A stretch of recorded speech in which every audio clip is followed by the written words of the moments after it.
Bryan Mbeumo is already one of the Premier League's best forwards. At Brentford, he wasn't just their top scorer, he was straight up carrying them at times. With Tony going to learn Arabic, Mbeumo knew that he had to step up, and he did. Week after week, he dragged Brentford forward, creating chances, scoring screamers. He cuts infield and Mbeumo again, and it tips, and he's hit the back of the net! And giving fans something to believe in. I mean, the guy got 20 goals and 8 assists on a mid-table team. I know United fans are tired, depressed, and probably not that excited about another signing, but there are real reasons to believe that Mbeumo is different. And in this video, we're breaking down exactly why. For one thing, Mbeumo is a proven Premier League player. When we look at the players that have historically struggled at United, the majority of them have been foreign players coming to the Prem for the first time. Højlund, Anthony, Xerxes, even Sancho to an extent. But Mbeumo doesn't need time to adapt. He has been quietly doing really well in England for years. Because he played for Brentford, nobody cared. Or maybe it's because he's bolder than Humpty Dumpty. He's in his mid-20s but looks like he's pushing 35. If he had like a mohawk and did stepovers, maybe he would have gotten more respect. I have to look at external reasons for why he has been underappreciated, because on the pitch, he has been really good. 2025 was his best season, but he has been cooking for a while. He moved to England in August of 2019, joining Brentford from Troyes. Now, people around Brentford were hyped because the transfer fee that was paid for him was a club record £5.8 million. And those who were super into French football probably also knew him because he had scored 11 goals for Troyes and he had stood out as a teenager at the under-19 level. But for the majority of people, Mbeumo was a nobody. He was just some random player who had gone from the second division of French football to the second division of English football. Because remember, Brentford were in the championship during this time. The Bees saw something special in him though. He had pace, he could dribble, and had a very powerful shot on his left foot. They felt that he could greatly help the team, and they were right. He hit the ground running. In his first season in the championship, he scored 15 goals in 42 games. A very good return for someone so young, playing in a new country and new league. Week after week, he showed his talent. Sometimes there was a calm finish after a fast break. Other times there was a rocket into the net from a tight angle. He could score with power. He could score with finesse. There was a lot of variety in his finishes. Brentford finished third that year and made it to the playoff final. They came up short against Fulham, but Mbeumo had shown what he could do. It's why he was nominated for the EFL Player of the Year and Young Player of the Year at the 2020 London Football Awards. The next season, he scored 8 goals and provided 13 assists, continuing to be a key player in Brentford's attack. The team got stronger as a whole, and Mbeumo's chemistry with his teammates improved. Thanks to his quick runs and dribbling, Brentford pushed again for promotion, except this time they actually did it. In May of 2021, Brentford beat Swansea in the playoff final at Wembley. Mbeumo had played a huge part in that journey. It's why he was nominated for the EFL Player of the Year again. In just 2 years,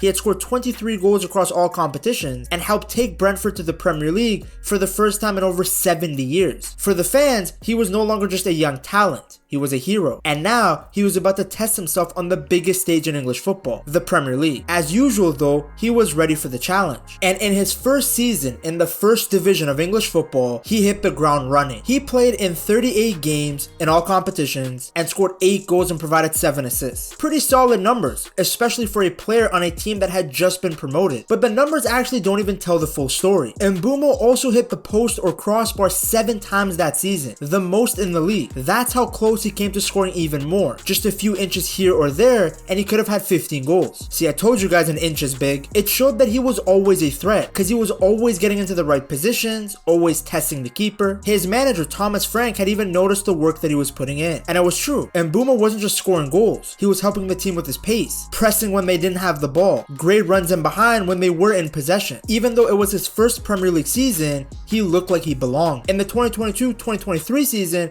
Mbeumo took another step forward. He scored 9 goals in the Premier League, playing a big part in helping Brentford finish safely in the middle of the table. In total, he made 39 appearances in all competitions, showing that he was now a regular and reliable part of the team. But that season wasn't just about the goals. It was a season that showed just how flexible Mbeumo could be. During preseason, Brentford tested out a new system with wingbacks, a 3-4-3, and at times Mbeumo was being used as one of the wingbacks. It wasn't an easy job. It requires a lot of running, both with and without the ball, but he handled it well, proving that he could help the team no matter the role. Still though, most of his best work came from his usual spot on the right wing, where he could cut in on a strong left foot and create danger. He was a constant threat because not only was he fast, but he could actually dribble. Combine that with his rocket of a shot, and you really couldn't give him much space. Thomas Frank had seen his growth and acknowledged that Mbeumo had been working very hard, especially on his finishing. And on the pitch it was showing. He was no longer just this promising youngster that came from France. He was now one of Brentford's most important players. Now, of course, he was still underrated because when Brentford played well, it was usually Tony that got all the headlines. But all of that changed in the match against Spurs. No Tony, so Mbeumo played up front by himself in a 4-3-3, and he actually got a brace against Spurs. He had stepped out of Tony's shadow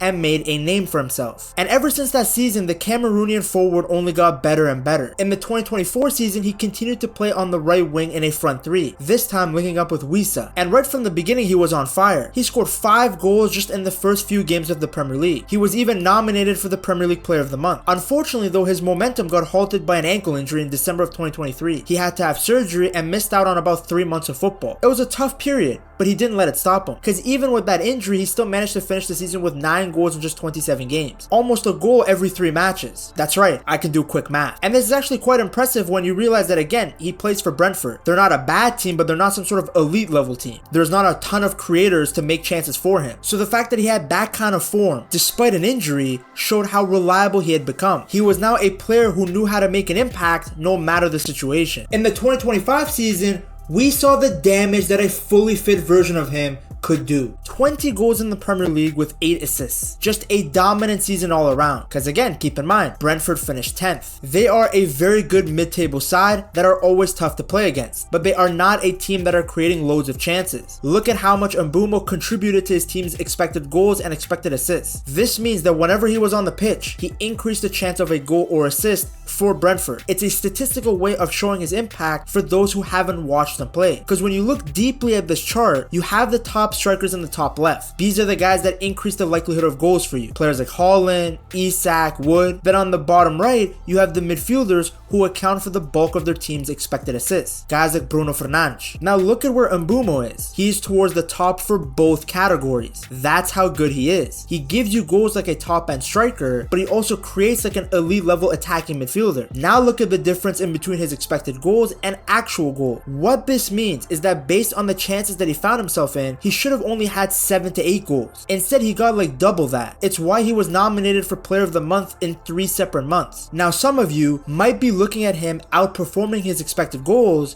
and be saying to yourself that maybe he had a purple patch in front of goal. After all, before that season, he was regularly getting only 9 goals a season. But to me, that stat just shows that he's a lethal finisher and that he consistently gets into high quality scoring positions. Anybody that can score 20 goals for a team like Brentford is a good player in front of goal. Heck, even 9 goals a season for 3 seasons in a row is impressive. Now, I'm not saying he will get 20 goals again, but it's clear he has the quality to cause a lot of damage. Cause look at the variety of goals he has scored. I've seen this guy score volleys. God, who tried to set Mbeumo away.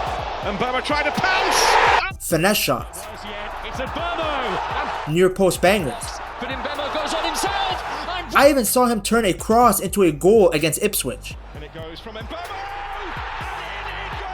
He's the real deal. Now, I wanted to show you guys his journey as a stat so that you can see that he's actually a fantastic signing. He is a Premier League proven attacking player that doesn't need time to adjust to a new league or country. This is a player that can fit whatever style of football Amorim wants to play at United. And if the Portuguese man ends up getting sacked, well, any manager can use a player like Mbeumo. He is versatile. He's incredibly efficient in front of goal, and he's got a great motor. Both with and without the ball, he runs non-stop, which is essential in the modern game now. You need everyone from your attackers to your fullback being able to defend and press. That's right, Mbappe. Take notes, buddy. Look at how PSG dominated European football. Because he is left-footed and has mainly played on the right-hand side, he would be the perfect right winger for Amorim. That right-sided number 10 role in behind the striker. He occupied the exact same spaces back when Thomas Frank used a 4-3-3. He would be on the right wing, running off of Tony. In the past few seasons though, he was used more centrally because Tony left, and Thomas Frank used a 3-5-2 sometimes. In that system, Mbeumo played next to Wissa in a 2-man striker partnership.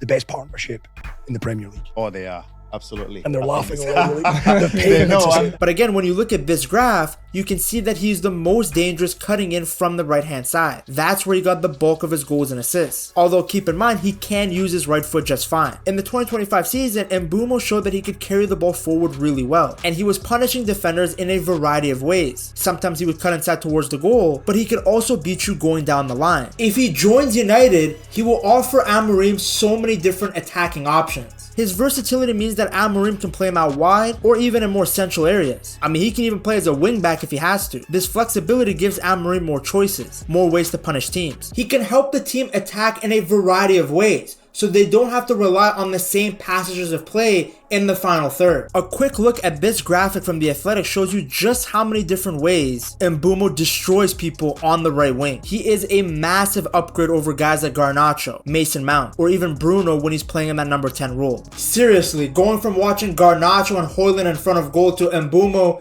it's gonna be like watching witchcraft for some United fans. Besides Ahmad, United do not have any fast and skillful wingers, let alone one that can also finish. I mean, thankfully they have Cunha now, but before him they literally had one guy. Technically, somebody who could do it all was Rashford, but Amorim clearly felt that the Englishman doesn't work hard enough without the ball, so there's no chance that he comes back. Same thing with Jadon Sancho. Well, that's not an issue with Mbeumo, because one of his biggest strengths is his work rate. He runs non-stop, he presses the defenders, and he always helps his team. Whenever his team is out of possession, he tries to eliminate the more obvious passing lanes and disrupt the opponent as they look to build from the back. Now, of course, the reason he's asking for such high wages isn't because he's good at pressing. It's because he will give United something that they have desperately needed: goals. They need more of it, and this guy scored 20 of them. With players like Bruno and Cunha feeding him, he should be able to get more. He isn't a project like Højlund. He isn't a false nine-esque player or whatever you want to call Xerxes. This is a guy who's very fast and he puts the ball in the net. He gets from point A to B very quickly. Now, if he does end up signing, it really shows that United still have a lot of pull. This is a club that is known for being a graveyard for careers for both managers and players. Everybody knows it now. Yet still, there are players who are willing to join the Red Devils. I mean, Mbeumo and Cunha both were on teams that finished above United, so in some ways technically they're downgrading, but that's the pull that United have. Everybody knows that no matter where they finish in the league, they're still easily one of the biggest clubs in world football. Now, I know that Mbeumo isn't some huge superstar pull, but this is a player who helps get you results. This is one of those signings that might not be super flashy, but on the pitch he performs. And keep in mind that Mbeumo could have easily gone to Newcastle and been their starting right winger. He could have gone to Arsenal, but he clearly believes in Amorim's project and wants to be a part of Manchester United. Probably also knows that he will instantly be the starting right winger as opposed to having to compete with Saka at Arsenal, but still, he wants United. The wages being reported seem awfully high, but I also find the number a bit hard to believe because this new ownership has shown that they're incredibly stingy with these type of things. Maybe they will give him the £250,000 a week and just make up for it by firing another janitor or something. At this point, United fans are probably numb to any excitement, but Mbeumo does look like a great signing on paper. Now imagine a right-hand side where both Ahmad and Mbeumo will be running at teams together. To see how Amad Diallo became the one shining light in a season of misery for United, you have to check out this video right here.